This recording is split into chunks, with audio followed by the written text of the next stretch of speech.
Hi guys, my name is Emily DeSimone with the Garden State Film Festival, and here with me today I have Rick Kendi Nozier, director, writer, producer, Joe Baez, starring in, Darren Davidson, who is an assistant director and editor, William Willis, who is cinematographer, and Francesco Nuzzi, who also starred in the film Hard Feelings. How's everybody doing today? We're doing great. Fantastic. Awesome. So, Rick, you directed and assisted directed Darren, but you wrote this as well. Could you give us, our live viewers, a bit about the film Hard Feelings? Yes. So the story is about Daniel, played by Joe, who had his brother, shot by a police officer. Eddie, played by Frank, and basically the story is the one night if he confronts Eddie at a diner, and basically he wants to know what happened that night, and so that's basically the gist, of the story. And what inspired your writing for this story? Yeah, so back in 2016, I first had the idea of the film, where so I was thinking of a character who walks to another one with a knife, and I don't want to spoil what happened, but and so that was the first image that came to mind. So and I had a lot of thoughts. I was asking myself, like, why would the protagonist choose not to kill an antagonist, right? And so with this film, I wanted to explore the theme of forgiveness and redemption. Awesome. That's Yeah. awesome. What is it, like, how did you find this whole group of people, your actors and your assistant director and your cinematographer? How did you guys all come together? Yeah. So for the process, the first step was to find a location. That was the first one. And so I sent around a bunch of letters, and I went to scout locations, and so I found Blessed Star Diner, who had the movie Friday the 13th, was featured in the movie Friday the 13th. And so after I found the location, I, uh, I I contacted Darren, who was my teacher back in New Jersey Film School, and yeah, so I found this amazing crew, and then we auditioned, and then we found Joe, Frank, and Nicole, who were like, I guess, like a match made in heaven, and it was and we had a great time when we shot it. I mean, you guys have a great energy about you, so I'm sure you had a wonderful time together, even just pre this interview. You guys are all such a wonderful bunch of people. So, um, Darren, how is it that you got into, I guess, teaching at this film school? Sure. Well, let's see. It's a weird kind of story. Not one that I thought I would end up into, but then it was like kind of like cool happenstance. I went to school for filmmaking. I graduated with a filmmaking engineering degree. I wanted to be an editor. I wanted to be a professional editor. And when I did filmmaking, I did my schooling in California, came back to Jersey, and I didn't know a lot of stuff behind behind the camera. I knew like the editing section, but I didn't know all the stuff in front and behind. And there was this school called NJ Film School in New Providence, and it had like evening classes. There were 2 hours, and it kind of went over the whole kind of like quick gambit of what filmmaking was. And so I took a class, and I thought like, oh, this is super interesting. I met a lot of very interesting people. I actually met William through the film school from like an after like class like meetup kind of thing. And then I started just kind of connecting with the owner of the film school, Chris Massinio, and his wife Liz Massinio, who's been owning the school for 15 years at this time. At this time, it's 15 years, and we just kind of connected. And they were like, "We like your energy. Do you want to teach?" And I was like, "Sure, that sounds like a cool thing to do." And so I've been teaching for 8 years, and I've grown to a huge passion of filmmaking. It's helped me actually grow tremendously as a filmmaker.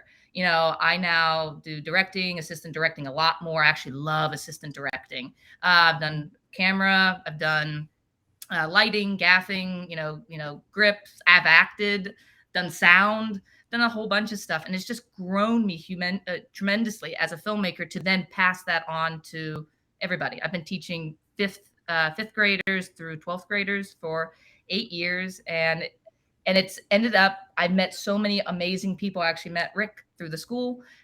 He was taking an adult class that I was assisting in, And he and I just started chatting, and he brought this script to me, that Hard Feelings, and was like, "Are you interested at all with you and your company, Bold Media Films, that I with co-own with William?" And he was like, "Are you interested in doing this project?" And I was like, "This is what I love. This is the type of stuff I love. I love teaching. I love filmmaking. I love connecting." So yeah, that's kind of how we ended up, and how I ended up teaching, in a long, kind of complicated story. No, I mean, like, look, like you found it, you love doing it, and you met, a wonderful person through doing it. And speaking of which, William, how did you get into, the school that, you're teaching at, but also cinematography? Well, I'm probably the most seasoned person on the set, being the oldest.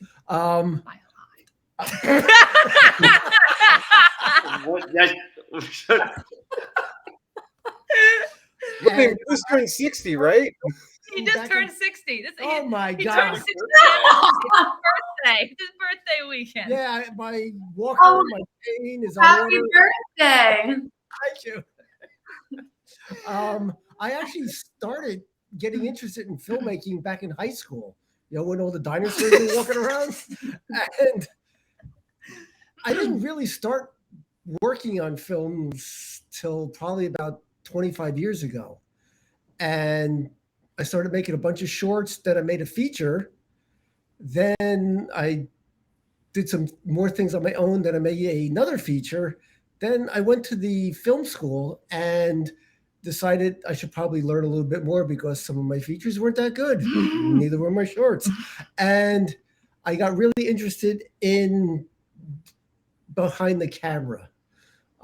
That's where I excel. That's what I like to do. I have a good creative eye when it comes to that. And so I mainly do all the DP work, but I still do sound. I used to do editing, but now I now have Darren. I don't have to touch that stuff. That's and fine. I did some acting. He won an award for acting once. I won As a horse. All right. It's a long story, but you can stop now. But I also done some action scenes and stuff like that.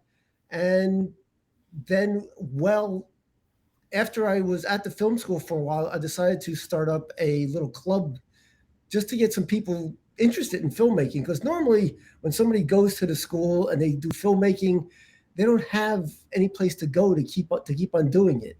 So I made up a little group, and that's where I met Darren. yeah, we talked about earlier before we started live. It's one of the hardest things in filmmaking is to meet like-minded people and to be able to continuously work. Yes. William and I have been friends for 8 years. Something like that. Yeah, 8 years at this time. And we've met a lot of people. We worked with a lot of people. And the more people you meet, the better your films are going to be, because filmmaking is teamwork. It's not a one-person thing. Yeah. So that's me.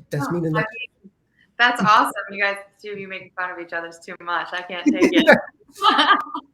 Yeah. No, that's awesome that, and so like with Joe and Francesco, how is it that you guys jumped onto the project? Are you associated with the school, or?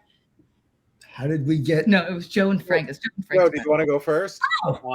Sure. I was very happy to stumble upon this, just in the midst of getting out of school, and I really wanted to get into, okay, let's go into work, because, when you're going to acting programs, they suggest to be very careful about auditioning for stuff while you're working, because you're always intensely working. But stumbled upon this, and I was just so just honored and then also surprised and scared all at once. I think I remember distinctly the moment where I was asked, what snacks would you like on set? And I was, That was me. That's there. I asked you that, Joe. I was like, what? You're like, why are you? I'm fine with any food. I mean, I'm just happy to be working there. But it was just like a really nice moment that you go progressing through and feeling like I was being a professional, and I was saying like, wow, this is working. Like, I'm a working actor, and that's something I got to embrace. And, taking on the role of Daniel, it's a lot of text analysis. It's a lot about, like one thing I like to do is make a playlist for your whichever character you're playing to see what's listening into it, what's their soundscape, like what emotions they're feeling, either lyrical or I like to use a lot of just like soundtracks or just classical kind of stuff just to really feel more of an ambient kind of sense. And um, just also just describing like the process of the mindset of going on the effort without spoiling of what Daniel goes through within that moment, because we're not taking a shot of the drive there. We're not taking a shot of the written plan. We're taking a shot of the now. We're taking a shot of the action about to happen. And that was also a thrilling moment, and just a whole idea of like creating that backstory and creating those circumstances and writing each and every line, like, what am I thinking now? What am I thinking now? What is he thinking now? Like, what reason is it that I walk this way, such and such. So um, I hope that gives a good summary of how I stumbled upon that, if that answers your question. I think it does, absolutely. And I mean, like, hey guys, I like fruit snacks, any food's fine, like with me too. But Francesco, how did you jump on with these guys? Like William said, I've known William and Darren now for a few years. We have a mutual friend, Debbie Higgins, who all three of us worked in separate capacities on a project she was involved with. So, like William said, like in this industry, the more you just get to know people, the more you socialize, the more you are friendly and, show other people that you want to work, work kind of finds you. And just so happened, William posted on his Facebook page that he was involved in this project and that there were roles that were listed. And I had spent a lot of time, sorry, my watch is dinging. I had spent a lot of time behind camera for a while, producing, directing, writing, editing, and I really hadn't jumped in front of the camera as an actor in many years. And I went to college, theater degree, and that was my first love: stage, film, like whatever I can get my hands on. And when I saw the post, I immediately messaged William and I was like, hey, I'm interested. Like, what do I have to do? And he put me in touch with Rikendi, and I sent my audition tape. And it was one of those things that like Eddie just felt right for me. It felt like I could definitely embody this person. It felt like it was in my wheelhouse. And even going into the audition, I was meticulous in my wardrobe I chose, because I wanted to really embody this person. And just so happened the shirt that I wore in the audition wound up being the shirt, part of the wardrobe that I wore on set, because it just worked. And Rikendi and I went back and forth like with a few different looks, and it just goes to show sometimes like your first instinct tends to be the right one.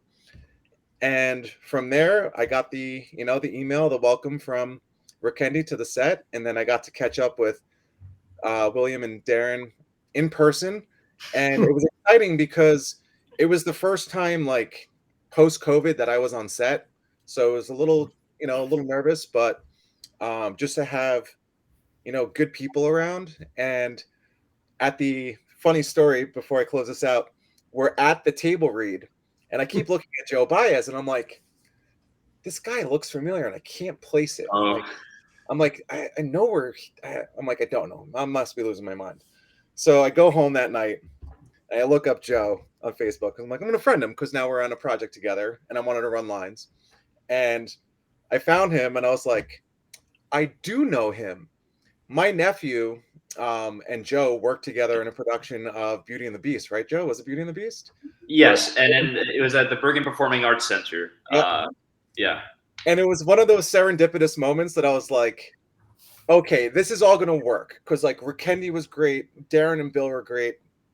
Joe and Nicole, like we all meshed, the crew, everybody, like it just all came together. And it was an overnight shoot, which is always difficult for actors, for directors, for everybody, because your clock is all off. But as you saw, Emily, like when we first got on, Darren and William, like they bring such a good energy, like a good fun spirit that is contagious. And like I'm the same way. And it was just that welcoming serendipitous moment that we kind of rode to the sunrise, as they say. I mean, Joe, Frank, there were some jokes that we were going through the night that were just way, like some of the bloopers were fantastic. This was from 9 to like 6 in the morning or something. I think it was like 8 to 6 in the morning. It was intense. And we would film right up until like 5:30, 6 in the morning, and just getting all the shots we needed. And it's just, especially since this film requires such an emotional toll on the actors. We have to keep their energy up. We have to be their champions for it so that they don't wane. And that was just like the biggest thing is like, everyone stay up, not just being awake, but personality, energy. And then we can crash at 7 in the morning as we're driving home. It's not the car. Well, you guys, you are so like entertaining and like fun to talk to, and I would love to be able to interview you for like an hour if I could, but unfortunately, we are at time, and I just want to thank you guys so much for taking this time with me today and getting to talk a bit about yourselves and what your backgrounds are, and it makes me really excited to see your film and see like all the energy that went into it from behind the scenes. So you guys, you can see the film Hard Feelings on Saturday, March 25th at the Cranford Theater from 4 p.m. to 6 p.m. Thank you guys again so much for joining with me today. I hope you have a wonderful rest of your day. And Joe, go Eagles!